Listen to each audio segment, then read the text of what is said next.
अवस्था तक भोगना पड़े जिस उम्र में भौतिक संसार की सफलता में खुशी ना मिले, नौकरी विवाह तो जैसी घटनाओं इसी में। अवस्था में पाप किए हैं तो भोगना तो इसी में पड़ेगा ना।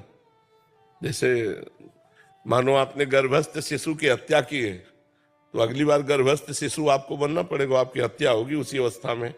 आपने जवानी में पाप किए, अपराध किए, तो जवानी में ही आपको दंड मिलेगा। अगला जब जन्म होता है तो जैसे जवानी है, अब उसके किडनी फेल हो गई, उसको बार बार असफलता मिल रही, बार बार प्रतिकूलता, क्योंकि जिस अवस्था में पाप होता है समय पा करके पाप उसी अवस्था में उसको दंड देता है।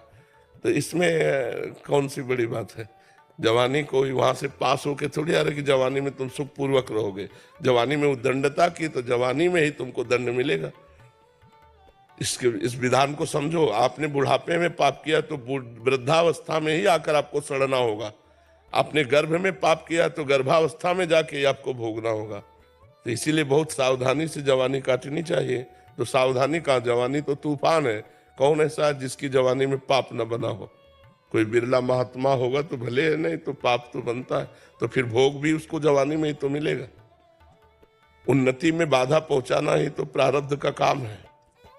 जो पाप का प्रारब्ध है तुम्हारी हर उन्नति को लात मार करके गिरा देगा और तुम्हें हर परिस्थिति में दुख प्रदान करेगा, हर सफलता को नष्ट कर देगा, क्योंकि आपने पाप किया है। ऐसा भी देखा जाता है ज्यादा प्रयासशील नहीं हो सफल होता चला जाता है, ऐसा देखा जाता है बहुत प्रयासशील है असफल हो रहा है। तो प्रारब्ध भोग, पूर्व का जो हमारा पाप है वो हमें असफलता प्रदान करेगा और पूर्व का जो हमारा पुण्य है वो सफलता प्रदान करेगा। अब कितने ऐसे जवान हैं जो सैकड़ों वयोवृद्धों को रख रहे हैं, उनकी सब सफाई सुरक्षा खान पान, तो जवानी में दूसरों की सेवा कर रहे हैं, परोपकार कर रहे हैं। दूसरे के माता पिता जो फुटपाथ में पड़े उनको ला के सेवा। अब इनके जीवन में सफलता ही सफलता रहेगी। अपने माता पिता को थप्पड़ मार के घर से बाहर निकाल रहे हो तो तुम्हारे सफलता रहेगी।